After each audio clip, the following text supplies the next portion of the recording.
This was supposed to be a routine ceiling demolition. During active demo, asbestos-containing spray insulation was discovered in a 400-square-foot lobby ceiling.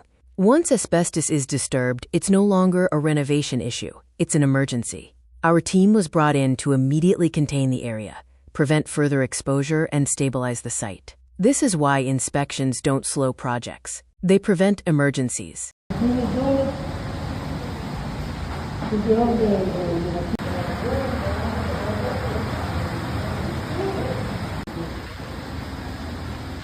Oh, mira, acá,